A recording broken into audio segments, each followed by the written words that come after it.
আমরা যে কথাগুলো বলেছিলাম যে এআইএমআইএম হোক, হুমায়ুন কবির হোক, আইএসএফ হোক, এটা হচ্ছে আলটিমেটলি বিজেপির বি টিম। বিজেপির সঙ্গে আমার কোনো সম্পর্কই নাই। যদি ক্ষমতা থাকে, মমতা ব্যানার্জি এখনো কেয়ারটেকার মুখ্যমন্ত্রী আছে, তার পুলিশ প্রশাসন আছে। প্রমাণ করুক যে আমি কোনো বিজেপি নেতার সঙ্গে কোনো সম্পর্ক আছে। না, আমার কোনো স্ট্যান্ডই নেই। আমার নাম অনেকবার ওখানে এসেছে। প্রথমত এটা এআই দিয়ে আইপ্যাক বানানো কিনা এটাও তো দেখতে হবে।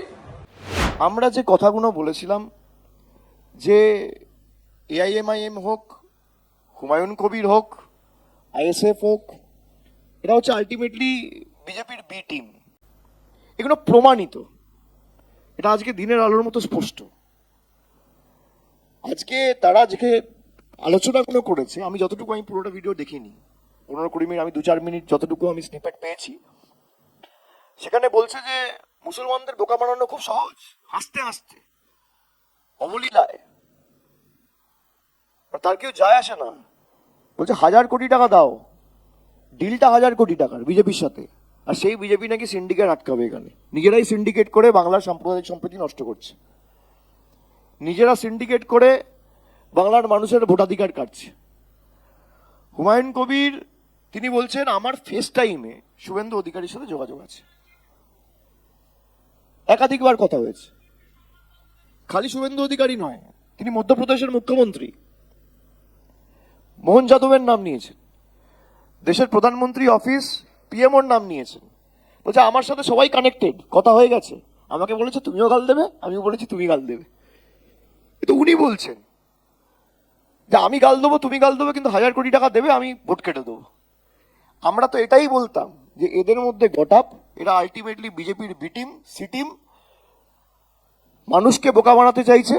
সঠিক সময়ে এটা মানুষের কাছে এসছে এবং মানুষের কাছে তাদের প্রকৃত স্বরূপটা বেরিয়ে এসছে। না, আমার কোনো স্ট্যান্ডই নেই। আমার নাম অনেকবার ওখানে এসেছে।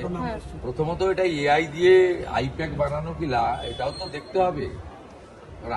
এআই দিয়ে তো সবকিছু বানানো যায়, কিন্তু সেখানে মধ্যপ্রদেশের মুখ্যমন্ত্রী, আমার কথা ছেড়ে দেন, মধ্যপ্রদেশের মুখ্যমন্ত্রীর কথা বলা হয়েছে, একবার পিএমের কথা বলা হয়েছে। এই গুরুতর অভিযোগ। হুমায়ুন কবির কি করবেন জানি না। ওনার এটা সেন্ট্রাল ফরেন্সিক ল্যাবে তদন্ত এবং সিবিআই তদন্ত দাবি করা উচিত। মধ্যপ্রদেশ সরকারেরও উচিত এটা স্পেশাল ইনভেস্টিগেশন দেওয়া, এবং এই আইপ্যাকে যারা এগুলো কারবারটা করেছেন বা এআই দিয়ে বানিয়েছেন, এআই কিনা দেখা দরকার আছে। ভালো হয়েছে। রাজ্য সরকার এটাকে সিবিআই তে রিকমেন্ড করুন।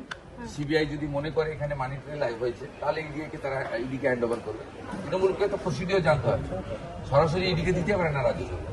রাজ্য সরকার রেকমেন্ড করতে পারে ভারত সরকারকে ফর সিবিআই। সিবিআই যদি দেখে সেখানে, প্রথমত এটা এআই কিনা সেটা তো সেন্ট্রাল ফরেন্সিক ল্যাব থেকে দেখতে হবে। আমার কোনো মন্তব্য নেই। এটা মমতা ব্যানার্জির বিটিম হুমায়ুন কবিরের লড়াই বাবরি মসজিদ নিয়ে, আর আমাদের বক্তব্য হচ্ছে বাবরের নাম লিখতে দেব না আমরা। একদম সিঙ্গেল পয়েন্ট এজেন্ডা,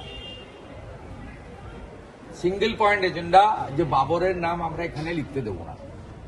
হিন্দু মন্দির বানাক, মুসলমান মসজিদ বানাক, উই হ্যাভ নো অবজেকশন, কিন্তু বাবরের নাম লিখতে দেব না।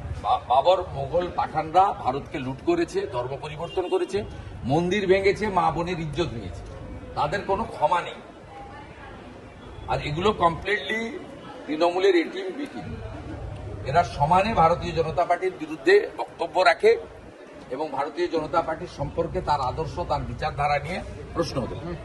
ওরা ওদের নিজেদের মধ্যে লড়াই, আমাদের মধ্যে এর বিষয়ে সময় খরচ ব্যয় করাই উচিত। नया इनको जवाब 2-3 दिन रुकिए, इनको जवाब दे जाएगा। টিএমসি যারা ভয় পেয়েছে আমাকে, যারা আমার একা সঙ্গে লড়ে পাচ্ছে না, আপনার সঙ্গে বিজেপির আতাতের গল্প দিয়ে ওদের বিজেপির সঙ্গে আমার কোনো সম্পর্কই নাই। যদি ক্ষমতা থাকে, মমতা ব্যানার্জি এখনো কেয়ারটেকার মুখ্যমন্ত্রী আছে, তার পুলিশ প্রশাসন আছে। প্রমাণ করুক যে আমি কোনো বিজেপি নেতার সঙ্গে কোনো সম্পর্ক আপনার আছে। বিরুদ্ধে যে অভিযোগগুলো ওই ভিডিওর মাধ্যমে তোলা হয়েছে, সেটার বিরুদ্ধে আপনি কোথাও আবেদন করছেন? 100 বার আমি তো তার বিরুদ্ধে ব্যবস্থা নেবই আইনগত।